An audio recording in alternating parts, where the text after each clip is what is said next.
Okay, grade 6, ang lesson natin is about invertebrates animals. Okay, invertebrates animals is an animal without a backbone. In fact, invertebrates animals don't have any backbone at all. Invertebrates that you may be familiar with include spiders, worms, snails, lobsters, crabs, insects like butterfly. So, ang mga invertebrate animal po ay yung mga animal na or mga hayop na walang buto. Okay? Kung ang mammals po ay kung ang vertebrates animals ay may backbone at may mga buto, ang mga invertebrates naman ay walang gulugod or wala silang buto. Yung kanilang sukat or yung kanilang size ay mas maliit kaysa sa mga vertebrates. Kadalasan or marami sa mga invertebrates animals ang may matitigas na skin para panlaban or pamprotekta sa kanilang katawan. Matatagpuan sila sa iba't ibang lugar sa mundo. Usually sa mga deserts hanggang sa kaila-ilaliman ng dagat. So, ibig sabihin, sila po ay madalas na matatagpuan po sa mga disyerto, sa mga maiinit na lugar, at sa tubig or sa dagat. So, today, pag-aaralan po natin ang mga invertebrates animals. Okay, mollusk. Mollusks have a soft body that is covered by an outer layer called mantle.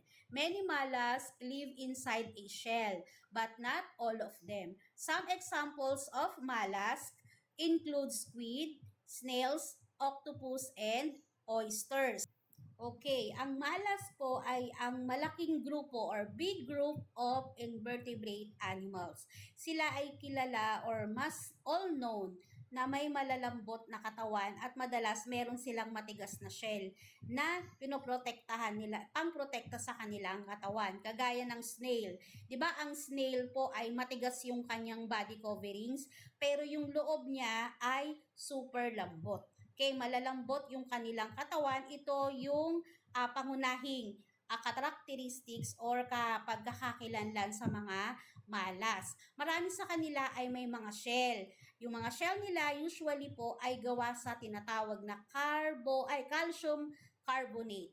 Ang shell ay maaaring isang buo or kagaya ng mga suso, maaari naman na meron lang ding bahagi or part ng kanilang katawan. Ang tawag po doon ay ang tawag doon sa outer layer ng kanilang katawan, ang tawag natin doon ay mantle.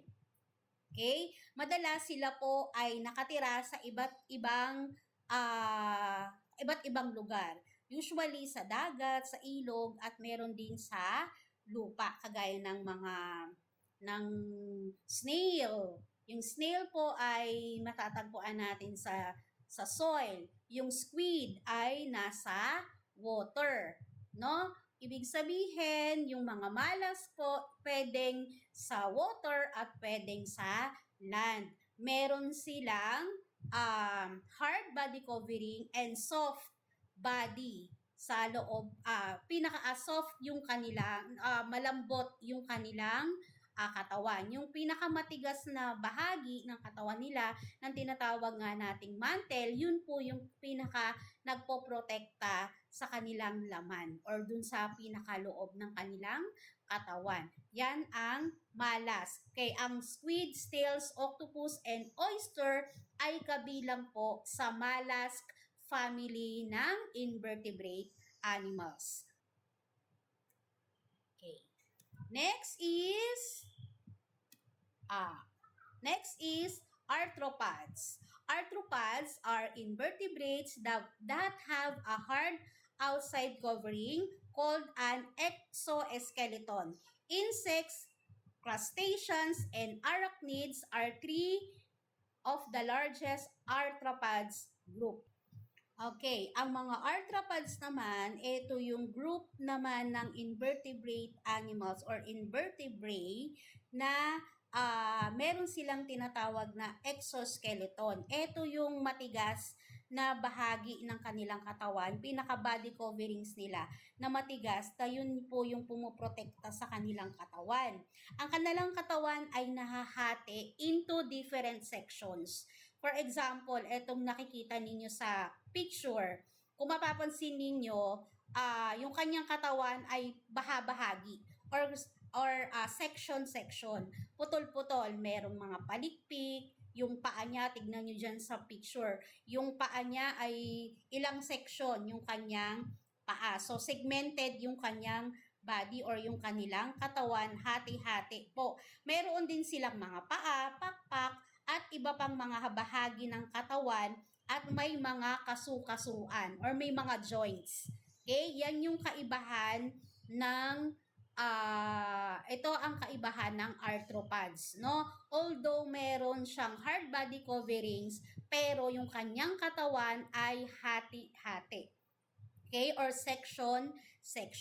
Yan ang arthropods. Okay, next is worms. Okay, worm is not a scientific word, but it is often used to refer to invertebrate animals that do not have legs. So, walang mga paa. Worms may live in the soil, in the water, or even inside other animals or as parasites.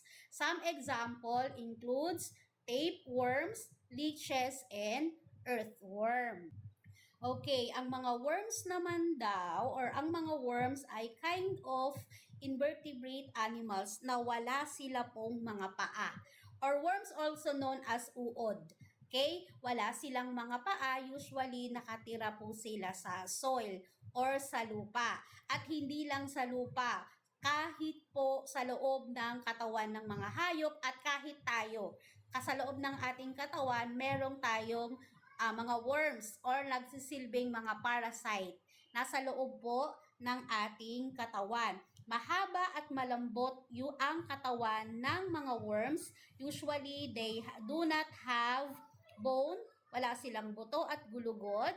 And also, yung kanilang mga katawan ay segmented din or hati-hati. Na parang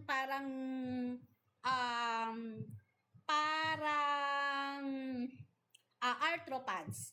Section din yung katawan ng mga worms. Okay, for example, ng uod ay bulate, earthworms, yan, bulate, linta or yung mga leeches, and yung uod, yung pinaka-general term natin, uod. Yung tapeworms, ito yung usually na nakikita po sa loob ng katawan ng tao. Ano bang kinakain ng mga uod or ng mga worms? Sila ay nagsisilbi, ang kanilang kinakain usually yung pong mga nutrients na nasa lupa. Kaya nga 'di ba pag tayo ay nagtatanim, pag nakikita natin na may mga uod sa lupa, tinatanggal natin. Kasi yun po ang kinakain nila, yung mga nutrients doon sa lupa. At yung mga, kung nasa loob naman ng katawan ng hayop or ng tao, ang kinakain nila ay yung mga nutrients din na nasa loob ng ating katawan or ng mga hayop. Kaya kadalasan kapag ang isang tao or ang isang hayop, pag hindi napupurga, hindi lumalabas yung mga worms. Kaya may mga tao or may mga hayop na nagiging malnourished, yung sinasabi na kasi yung iba'y bulate. Ayun.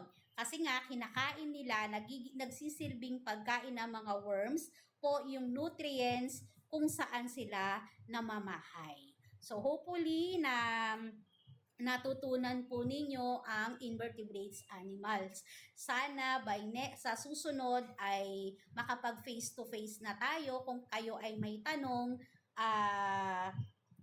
ma-explain po ulit sa inyo. Basta grade 6, pag may problema po, mag-chat lang or magtanong lang ha. Huwag pong kalilimutan, mag-aral mabuti at mag-ingat.